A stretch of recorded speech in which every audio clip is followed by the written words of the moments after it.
अस्सलाम वालेकुम dear students, उम्मीद करती हूँ आप सब खैरियत से होंगे। आज के इस वीडियो में मैं आप लोगों को खत लिखने का तरीका सिखाऊंगी। खत की कितनी लेंथ होती है, कितने इसके हिस्से होते हैं और कितने इसके मार्क्स होते हैं, मार्क्स किस तरह इसके डिवाइड किए जाते हैं, इसके कितने पार्ट्स होते हैं, आपने कितने टाइम में इसको लिखना है और कितनी इसकी लेंथ होती है। ये सारे क्वेश्चन आज के इस वीडियो में आपके क्लियर हो जाएंगे। वीडियो को आपने एंड तक देखना है, स्किप नहीं करना, क्योंकि वीडियो बहुत इंपॉर्टेंट है। ये क्लास 9th में हमारे पास आता है और इसमें हमारे पास चॉइस होती है। चॉइस में हमारे पास खत होता है और एक दरखास्त होती है। हमारी मर्जी होती है हम जो भी अटेम्प्ट करें, लेकिन आपने कोशिश करनी है कि आपने खत ही अटेम्प्ट करना है।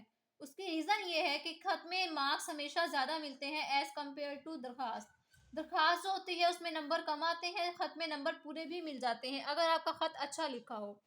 तो आप लोगों ने क्या करना है, वालिद साहब के नाम में खत लिख रही हूँ, उसकी हेडिंग आप लोगों ने दरमियान में देनी है 605 मार्कर से।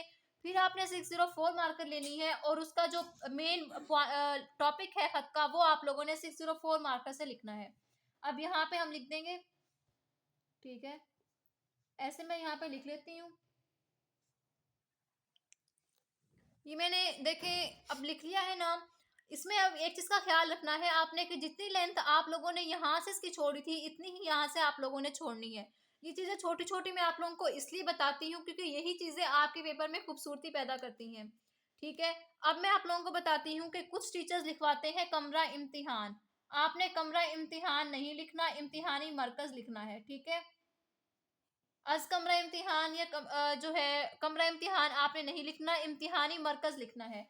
उसके बाद जब आपने डेट मेंशन करनी है, तो डेट के लिए आपने लाइक यहाँ पे मैं 3 जनवरी लिख रही हूँ, तो डेट आपने अरेबिक में लिखनी है, उर्दू में या किसी और चीज में नहीं लिखनी। जो हम अरेबिक काउंटिंग यूज करते हैं आपने उसमें डेट लिखनी है।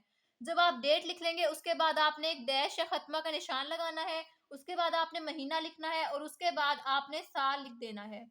डेट में एक और चीज का ध्यान रखना है कि आप लोगों ने वो डेट लिखनी है जो करंट डेट होगी, आज की डेट या जो डेट गुजर चुकी होगी।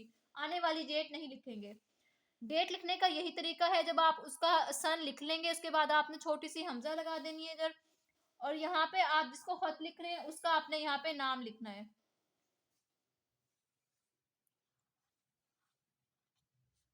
जब आपने यहाँ पे जिसका नाम लिखना है उसके बाद आप लोगों ने ये एक्सक्लेमेशन मार्क इस्तजाबिया का निशान जरूर लगाना है। उर्दू में बेसिकली इन्हीं चीजों के नंबर होते हैं। अभी मैं जब आप लोगों को मार्क्स डिस्ट्रीब्यूशन बताऊंगी इसकी, तब आप लोगों को अंदाजा होगा कि इसके कितने इंपॉर्टेंट है निशान लगाना, क्योंकि इसकी हर चीज की अलग अलग जो है नंबर होते हैं। अब यहाँ से जब हम अस्सलाम वालेकुम लिख लेंगे, कुछ स्टूडेंट्स अस्सलाम वालेकुम भी गलत लिखते हैं, वो यहाँ पे वाव लगा देते हैं मीम के बाद। आपने वो वाव नहीं लगानी, वो गलत होता है। अस्सलाम वालेकुम आप लोगों ने बिल्कुल ऐसे ही लिखना है। अब यहाँ से आप लोगों ने अपना खत स्टार्ट कर देना है। ठीक है, खत हमेशा जो है किसी भी दुआ या कलमे से स्टार्ट होता है। आप दोस्त को खत लिख रहे हैं तो हाल वाल पूछ रहे हैं, वालदैन को खत लिख रहे हैं तो उन्हें कोई दुआ दे दें, जैसे आपका साया हमारे सरों पर हमेशा कायम रहे।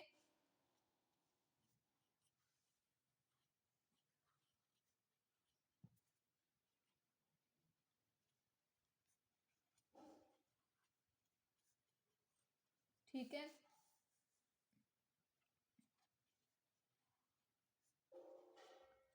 अभी खत में यहाँ पे कुछ पार्ट इसका लिख लेती हूँ।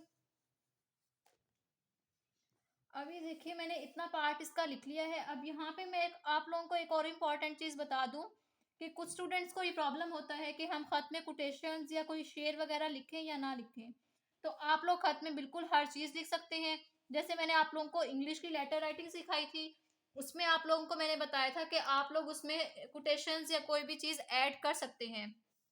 इसी तरह यहाँ पे मैं लिखने लगी हूँ, ये मेरे वालदेन की दुआओं का समर है।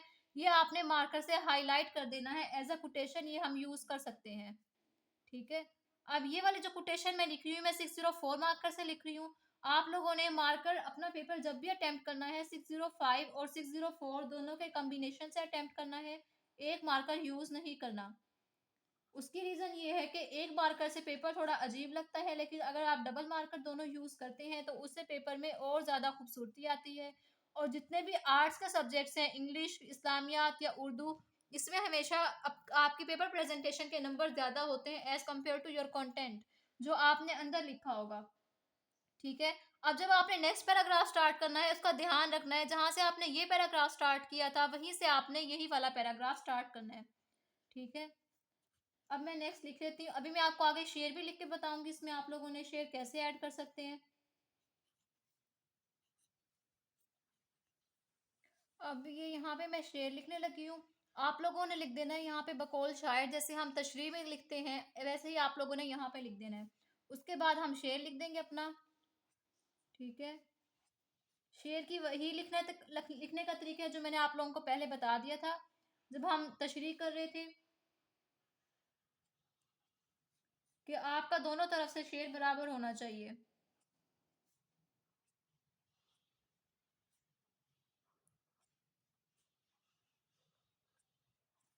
ये शेर की जो मिसरा है थोड़ा सा बड़ा है, इसलिए पूरी लाइन पे आएगा।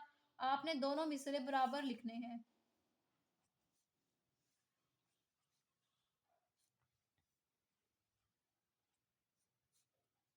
यहाँ पे मैं मार्कर 604 यूज कर रही हूँ, क्योंकि शेर बड़ा है। अगर आप 605 से लिखेंगे तो वो अच्छा नहीं लगेगा लिखा हुआ, क्योंकि वो 605 जो है थोड़ा मोटा मार्कर है और ये ज़्यादा मोटा हो जाएगा। अब यहाँ पे एक चीज़ का ध्यान रखें, जब मैंने पैराग्राफ स्टार्ट किया है, जो मैंने अब्बा जान लिखा है उसके बाद मैंने यहाँ पे इस्तजाबिया का निशान लगाया है। यहाँ पे देखें, आप लोगों ने उर्दू में इन पंक्चुएशन मार्क्स का लाजमी ख्याल रखना है। यहाँ पे भी मैंने निशान लगाया। अच्छा, अब आप लोगों ने जब लेटर कंप्लीट कर लेना है तो उसके बाद क्या करना है। अब मैं पूरा लेटर यहाँ पे नहीं लिख रही, आपका कम से कम ये वाला पूरा पेज लेटर पे कवर होना चाहिए। आपकी दोनों साइड्स, ये वाली साइड और ये वाली साइड, दोनों कवर हो। जब आप लेटर कंप्लीट कर लेंगे उसके बाद आपने एक जो है, जो हम सलामिया जुमला लिखते हैं अदाब के बारे में, वो आपने लिख देना है। ठीक है, जैसे हम लिख देंगे घर पर सबको सलाम, वो आपने पेज के सेंटर में लिखना है। आप चाहें तो ये लिख दें। अगर आप ये नहीं लिख रहे तो फिर आप लोगों ने यहाँ पे बस सलाम लिखना है एक साइड पे करके। अब इस चीज का ध्यान रखना है कि अगर आप बस सलाम लिख रहे हैं तो आपने ये नहीं लिखना, इन दोनों में से कोई एक चीज आप लोग लिखेंगे। अगर आपने ये नहीं लिखना तो आप यहाँ पे लिख सकते हैं अपने छोटे बहन भाइयों के लिए कोई दुआ लिख सकते हैं, कुछ भी लिख सकते हैं। अगर आप बस सलाम लिख देंगे आपको ये लिखने की जरूरत नहीं है। नीचे लिख देंगे आपका बेटा, और नीचे आपने अपना नाम नहीं लिखना बल्कि अलिफ बे जीम लिखना है। ठीक है, और अलिफ बे जीम में भी कोशिश करें अलिफ ये वाला ना लिखें। अलिफ आप लोग ये पूरा अलिफ जैसे हम ये लिखते हैं ऐसे ही लिखना है। इस वाले तरीके को आपने यूज करना है, इसको यूज नहीं करना, ये गलत है। अब मैं आप लोगों को मार्क्स डिस्ट्रीब्यूशन बता दूं इसके कौन कौन से हिस्से होते हैं।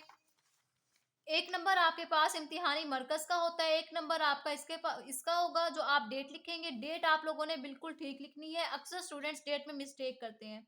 एक नंबर इसका होगा, एक नंबर इसका होगा। टोटल ये 4 मार्क्स हो गए। और जो एक नंबर होगा वो इन तीन चीजों का जो है वो टोटल एक नंबर होगा। बाकी टोटल 5 रह गए। 5 जो होगा वो आपका नफ्से मजमून के होंगे। अब नफ्से मजमून में 3 तरह की चीजें होती हैं, कि एक आपका तमहीदी कलमा होता है, एक आपका असल मुद्दा होता है, और एक आपका जो है हम कहते हैं एंड वाला जो जुमला होता है, इख्तितामिया कलमा, वो होता है। इनके अलग अलग नंबर होते हैं। आपने जो तमहीदी कलमा है वो किसी दुआ से शुरू करना है, किसी अदाब से, कोई अच्छे अल्फाज से शुरू करना है। असल मुद्दा का मतलब है आप खत किस बारे में लिख रहे हैं, आपने वो मेंशन करना है। और इख्तितामिया कलमा जो है आप सलाम पेश करना चाह रहे हैं, जो भी आप खत को एंड करना चाह रहे हैं, वो आपके इख्तितामिया कलमात मेंशन होने चाहिए। इन तीनों चीज़ों के आपने अलग अलग पैराग्राफ्स बनाने हैं, हर चीज़ अलग से नजर आनी चाहिए। अगर आप इस तरह से लेटर लिखते हैं तो आपको 10 में से 9 मार्क्स इजीली मिल जाएंगे। अगर आपकी कोई और मिस्टेक ना हुई तो हो सकता है आपको फुल मार्क्स भी मिल जाएं। जब आप पेपर कंप्लीट कर लेंगे आपने हेडिंग्स को अंडरलाइन कर लेना है। हेडिंग्स को अंडरलाइन करने के लिए मैंने आप लोगों को मार्कर की कटिंग का एक वीडियो पहले अपलोड की थी, आप वो देख सकते हैं। मैं उससे इसको अंडरलाइन कर लूंगी। इसको अंडरलाइन करने से, इस तरह से अंडरलाइन करने का ये फायदा होता है कि आपका टाइम बच जाता है और एक ही बार में आपकी डबल लाइंस लग जाती हैं। आपको बार बार डबल लाइन लगाने की जरूरत नहीं पड़ती।